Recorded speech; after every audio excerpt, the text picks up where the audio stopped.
साईं बाबा कौन थे, उनका जन्म कहाँ हुआ था? यह प्रश्न ऐसे हैं जिनका जवाब किसी के पास नहीं है। साईं बाबा ने कभी इन बातों का जिक्र नहीं किया था। इनके माता पिता कौन थे, इसकी भी कोई जानकारी उपलब्ध नहीं है। साईं बाबा एक भारतीय आध्यात्मिक गुरु और फकीर थे, जिन्हें एक संत यानी कि साधु माना जाता था। उनके जीवन काल के समय और उनकी मृत्यु के बाद हिंदू और मुस्लिम दोनों भक्त उनका सम्मान करते हैं, यानी कि उनकी पूजा करते हैं। तो वीडियो में आगे बढ़ने से पहले चैनल को सब्सक्राइब जरूर कर लेना, जिससे आपको ऐसी वीडियो की नोटिफिकेशन मिलती रहे। साईं बाबा ने अपने जीवन का एक लंबा समय एक पुराने मस्जिद में बिताया था, जिसे वह द्वारका माई कहा करते थे। सिर पर सफेद कपड़ा बांधे हुए फकीर के रूप में साईं सिडनी में धूमी रमाए रहते थे। इनके इस रूप के कारण कुछ लोग इन्हें मुस्लिम मानते हैं, जबकि द्वारिका के प्रति उनके श्रद्धा और प्रेम के कारण कुछ लोग इन्हें हिंदू मानते थे। लेकिन साईं ने कबीर की तरह कभी भी अपने जाति को बंधन में नहीं बांधा। हिंदू हो या मुस्लिम, साईं ने सभी के प्रति सम्मान भाव रखा और कभी इस बात का वर्णन नहीं किया कि वे किस जाति के हैं। साईं हमेशा मानवता, प्रेम और दयालुता को अपना धर्म माना करते थे। जो भी इनके पास आता उनसे बिना भेदभाव किए वह उन पर कृपा करते थे। साईं के इसी व्यवहार ने उन्हें शिरडी का साईं बाबा और भक्तों का भगवान बना दिया। हालांकि साईं बाबा का साईं नाम कैसे पड़ा, इसके पीछे भी एक रोचक कथा है। कहा जाता है कि सन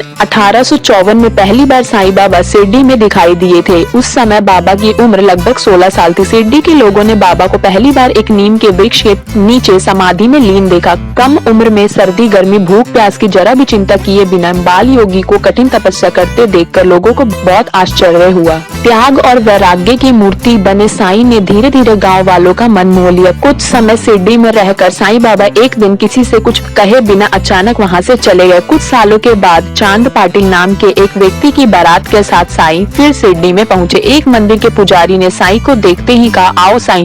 तब से ही लोग उन्हें शिरडी के साईं बाबा के नाम से जानने लगे। शिरडी के लोग साईं बाबा को पागल समझते थे, लेकिन धीरे धीरे उनकी शक्ति और गुणों को जानने के बाद भक्तों की संख्या बढ़ती चली गई। साईं बाबा शिरडी के केवल 5 परिवार से रोज दिन में 2 बार भिक्षा मांगते थे। वे टीन के बर्तन में तरल पदार्थ और कंधे पर टंगे हुए कपड़े की झोली में रोटी अथवा ठोस पदार्थ इकट्ठा करते थे। सभी सामग्रियों को वे द्वारका माई लाकर मिट्टी के बर्तन में मिलाकर रख देते थे। कुत्ते, बिल्लियां, चिड़िया आकर खाने का कुछ अंश खा लेती। बची हुई भिक्षा को साईं बाबा भक्तों के साथ मिल बांटकर खाते थे। साईं बाबा ने अपने जीवन में कई ऐसे चमत्कार किए जिससे लोगों ने इनमें ईश्वर का अंश महसूस किया। इन्हीं चमत्कारों ने साईं बाबा को भगवान और ईश्वर का अवतार बना दिया। लक्ष्मी नामक एक स्त्री संतान सुख के लिए तड़प रही थी। एक दिन साईं बाबा के पास आकर अपनी विनती लेकर पहुंची। साईं ने उन्हें भभूत दिया और कहा, आधा तुम खा लेना और आधा अपने पति को दे देना। लक्ष्मी ने ऐसा ही किया और कुछ समय बाद लक्ष्मी गर्भवती हुई। साईं के इस चमत्कार से वह साईं की भक्त बन गई और जहाँ भी जाती साईं बाबा की गुणगान गाती। साईं बाबा प्रतिदिन मस्जिद में दिया जलाते थे। इसके लिए वे बनियों से तेल मांगने जाते थे, लेकिन एक दिन की बात है, बनियों ने बाबा को तेल देने से मना कर दिया। तब बाबा वहाँ से चुपचाप चले गए और मस्जिद जाकर उन्होंने दिए में तेल की जगह पानी डाला और दिया जल पड़ा और यह बात चारों तरफ फैल गई। तब वहाँ के बनिए उनके सामने आए और उनसे माफी मांगी तो बाबा ने उन्हें माफ कर दिया और उनसे कहा, अब कभी भी झूठ मत बोलना। एक बार साईं बाबा का भक्त बहुत दूर से अपनी पत्नी को लेकर बाबा के दर्शन के लिए आया और जब वहाँ से जाने लगा तो बहुत जोरों से बारिश होने लगी। तब उनका भक्त परेशान होने लगा। तब बाबा ने उनकी परेशानी को देखकर कहा, हे अल्लाह, बारिश को रोक दो, मेरे बच्चों को घर जाना है। और तत्काल ही बारिश रुक गई। एक दिन बाबा ने अपने शरीर को छोड़ने से 3 दिन पहले महलसापति से कहा कि यदि मैं 3 दिन में वापस लौटूं नहीं तो मेरे शरीर को अमुक जगह पर दफना देना। 3 दिन तक तुम्हें मेरे शरीर की रक्षा करनी होगी।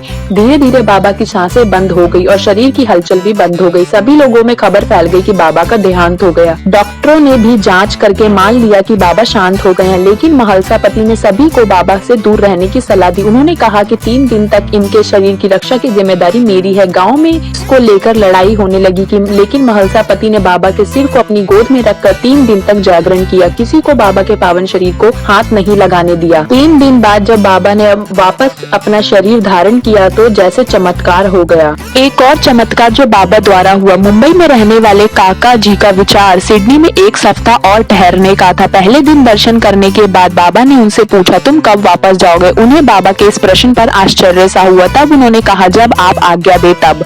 बाबा ने कहा, कल ही। यह सुनकर काका जी ने तुरंत सिडनी से प्रस्थान कर लिया। जब वह मुंबई अपने ऑफिस में पहुंचे तो उन्होंने अपने सेठ को अति उत्सुकता पूर्वक प्रतीक्षा करते हुए पाया, क्योंकि मुनीम के अचानक ही अस्वस्थ हो जाने के कारण काका की उपस्थिति जरूरी हो गई थी। सेठ ने काका को बुलाने के लिए पत्र लिखा था जो उनके पते से वापस लौट आया था और बाबा को इसका आभास हो गया था। एक डॉक्टर जब अपने साईं भक्त मित्र के साथ शिरडी आए, उन्होंने मित्र से कहा कि तुम ही दर्शन करने जाओ, मैं नहीं जाऊंगा। जाऊंगा, क्योंकि मैं श्री राम के अलावा किसी के सामने नहीं झुकता, खास करके किसी मुस्लिम के समक्ष, और वह भी मस्जिद में तो कभी नहीं।